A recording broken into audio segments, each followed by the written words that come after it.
Devin Townsend, welcome back to Australian Musician. Thank you, sir. It's a Uh, pleasure. Today we're talking mainly about this new album coming out on October 25 called Powernerd, Yes, uh, sir. the first album of a trilogy, Yes, sir. include the Moth and Axolotl. Last time I spoke to you was at the Famous booth at the NAMM show in 2019, and Awesome. you may recall Marcus Spangler from Framus licking the window as we were talking. I I vaguely remember, and only vaguely because 2019 was the before times, That's right. and then after that, everything has just been this. It's like a blur of color and the sound of a cassette tape rewinding for 5 years, and I'm not sure about much that happened prior to that anymore, but I have a vague recollection of Marcus Spangler licking a window. At that interview, we were talking about the Empath album, and you said it was your midlife crisis album. How would you, Yeah. how would you define the Power Nerd album? Well, now I'm deep in midlife, so there's no crisis, but there's observations that come from the recognition and the experience of what it means to be in my 50s that I think are unique to this time in life. So there's a certain insistent, uh, insistent uh, I don't know what the word would be, franticness to this particular part of life that I feel is accurately represented with Power Nerd. Yeah. But with a lot of your music, and particularly this album, the production is huge. You create this massive epic sound.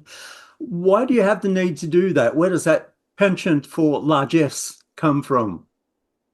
I think the ideas I'm always or often in awe of because I don't necessarily feel that artists write music. I feel like we hear it and then just try to articulate it. And often when I hear these kinds of passages in my head, they're with a type of gravitas that seems overwhelming. And to try and capture that is uh, part and parcel of getting it as close to that original vision as possible. Um, it's funny, some people have said, oh, you do that sort of wall of sound thing, and you've done it again, and I think to myself, yeah, that's what I do.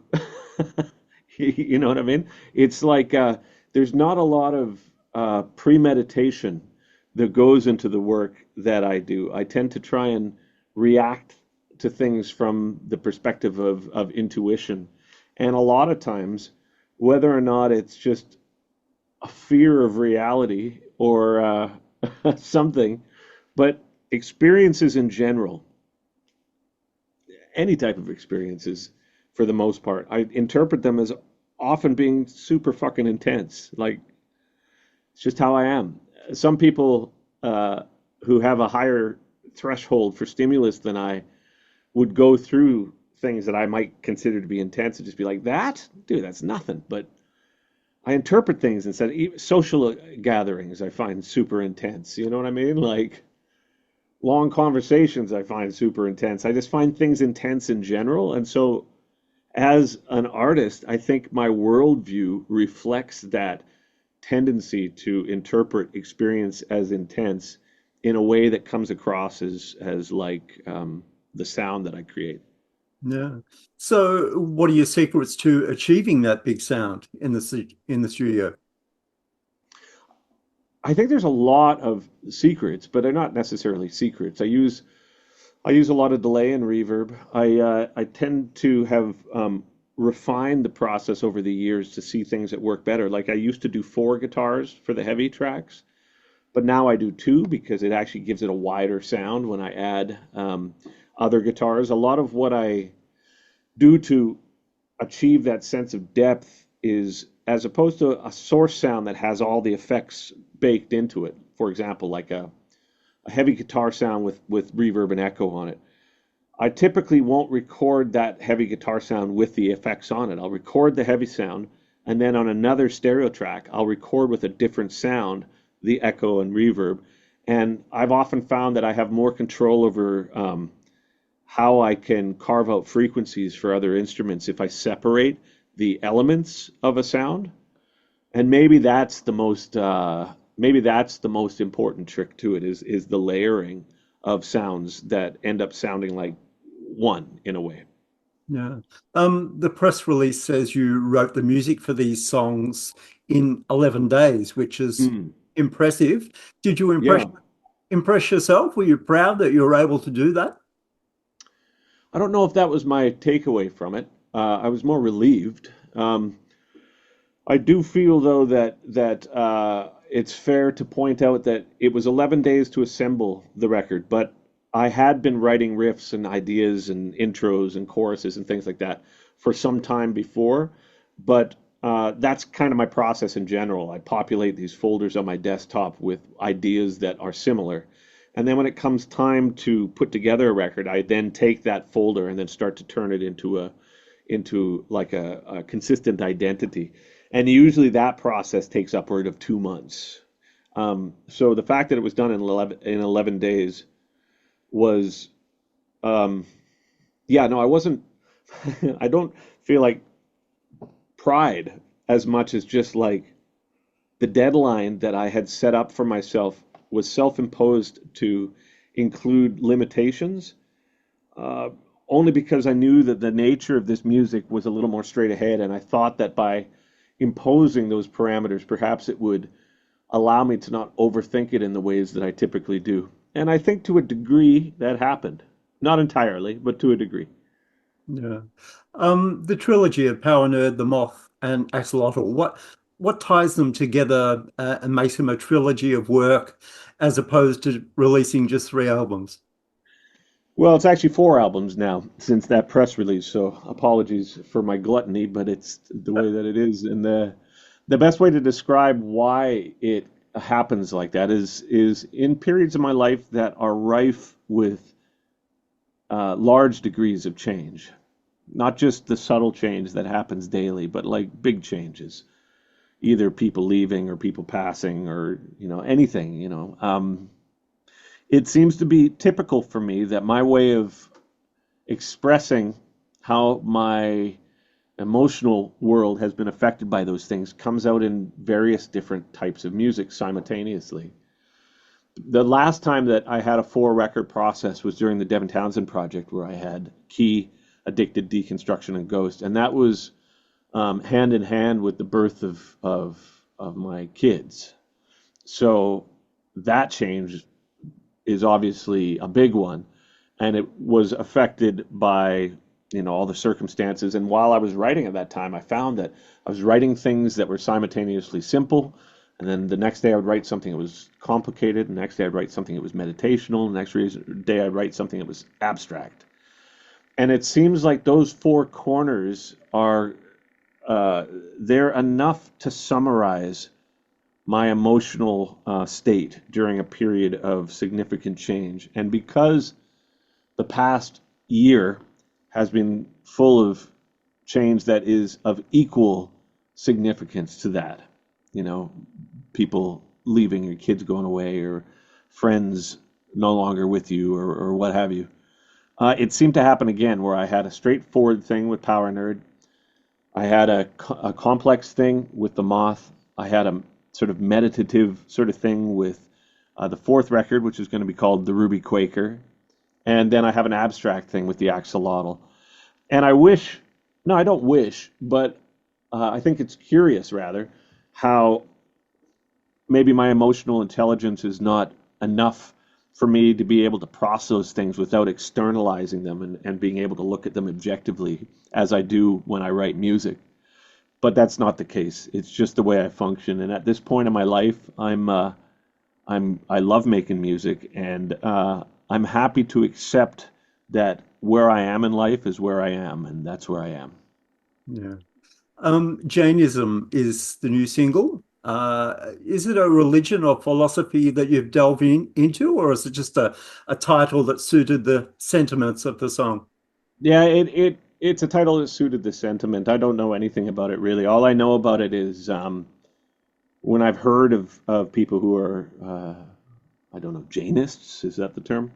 Um, the thing that always struck me about them was how conscientious that particular type of faith was to all living things. So, and again, I don't know, so I may be wrong with this, but they would wear masks so they don't inhale microbes that would die as a result of their breathing them, or they'll sweep in front of them so that insects or whatever don't get trampled, and they don't pick even root vegetables. They'll just cut the tops off of it so they don't kill them, and it's an extreme form of from what I can tell, again, compassion for life and existence of other life forms. And I think that I used it as a device in the lyrics of that song to draw like a juxtaposition between the crassness of the current world and the other side of what that could essentially represent. You know what I mean? Like, you've got current political discourse and the violence of the world, and then on the other side of it, you've got this kind of uber compassionate type of faith. So it just seemed to be a device that worked for the lyrics in that. I'm just trying to make sure my dog doesn't pee on the floor here.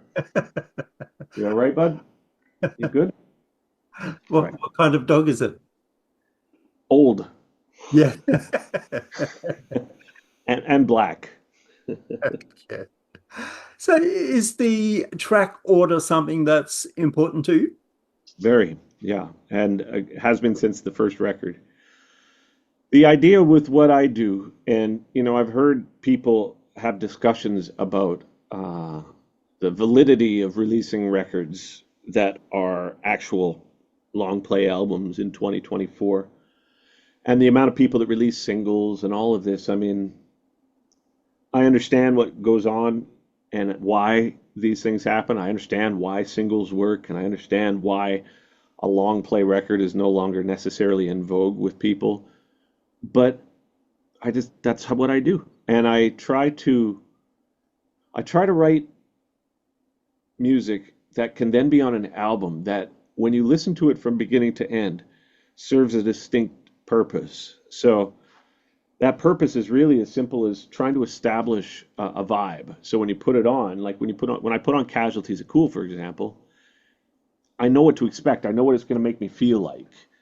And a lot of the reason why at the end of the records I feel like I'm able to express a certain frame of mind is the track order, because you're trying to lead people, or I'm trying to lead people emotionally through a process that is synonymous with what I went through during that period. And a single onto its own doesn't do that for me. And it's again, it's not a judgment on singles versus not singles. It's just, for me, I don't feel like I can do the things that I enjoy doing with music in a format other than albums. And so track listing is very important to that flow.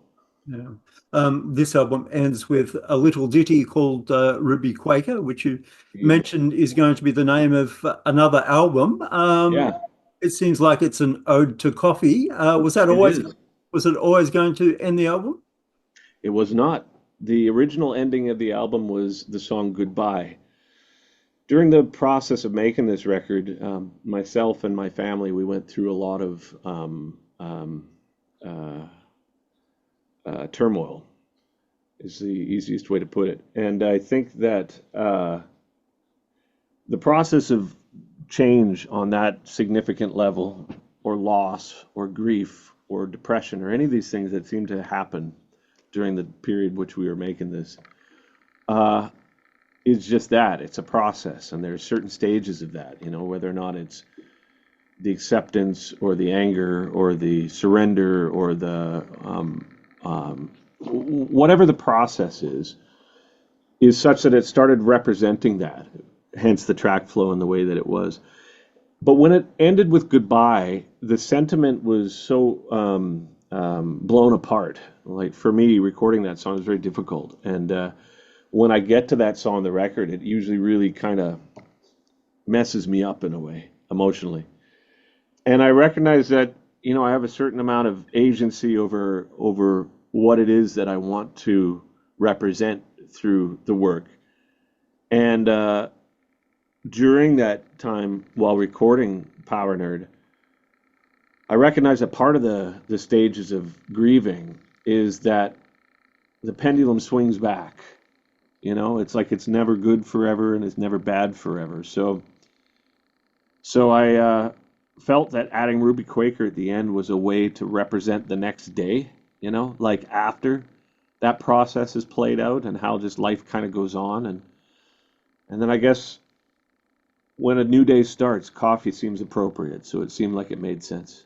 Yeah. So why was it so important that you named or going to name an album after it? Well, Ruby Quaker as a name is actually a type of moth that exists in eastern United States and some parts of Canada.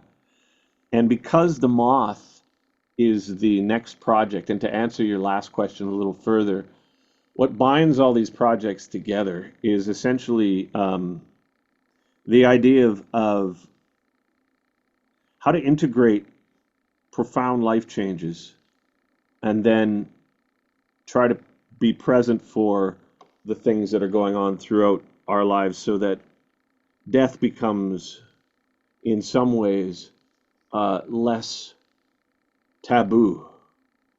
I know for myself that the awareness of mortality as I get older is a little more overt as I get into my 50s, people passing away or whatever. And I think Western society, we don't spend a lot of time thinking about it, thinking about passing or really diving into the extents of how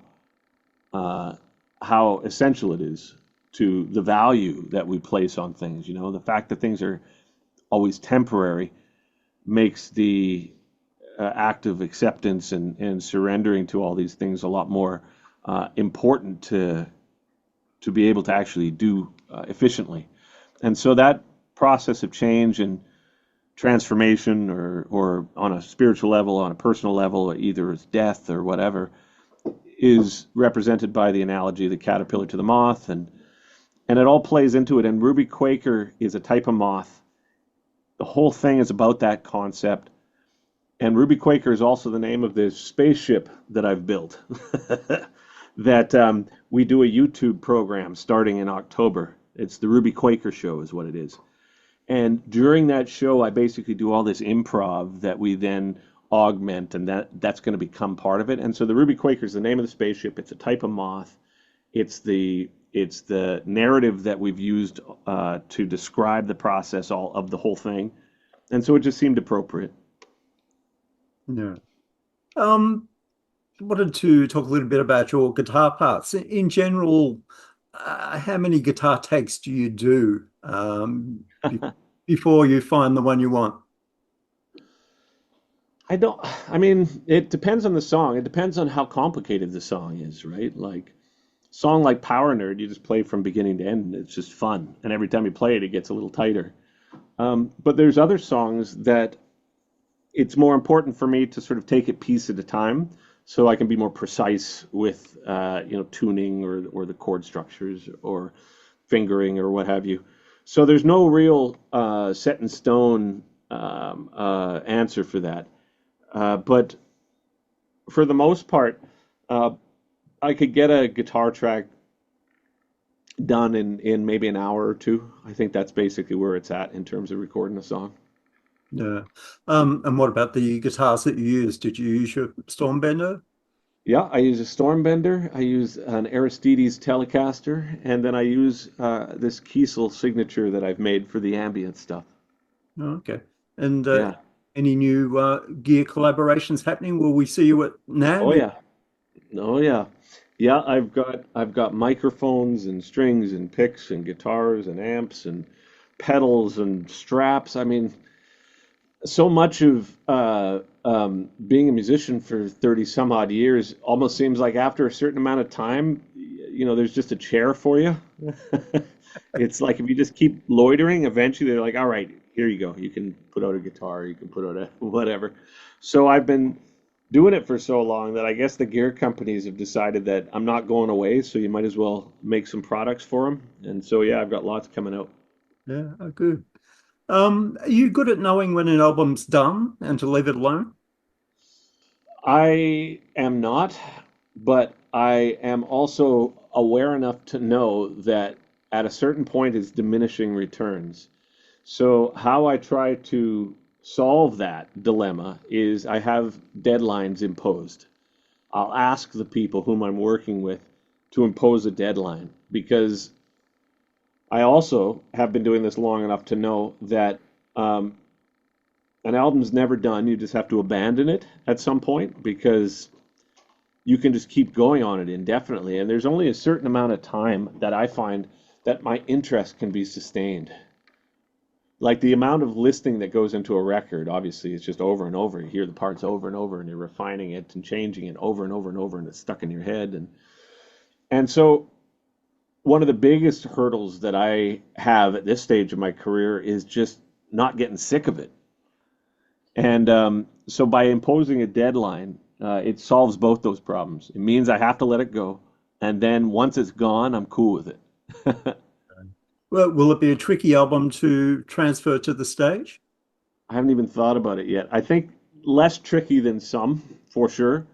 Um, but I've been wrong about that before. So famous last words may be, oh, it's going to be really straightforward. And then we're out there and I recognize that it's all a gong show, right? So wish me luck. Yeah. All right, Devin, I think we're nearing our time and hopefully we'll catch up again soon and all the best with the album. I appreciate it. Thank you so much for the help, brother.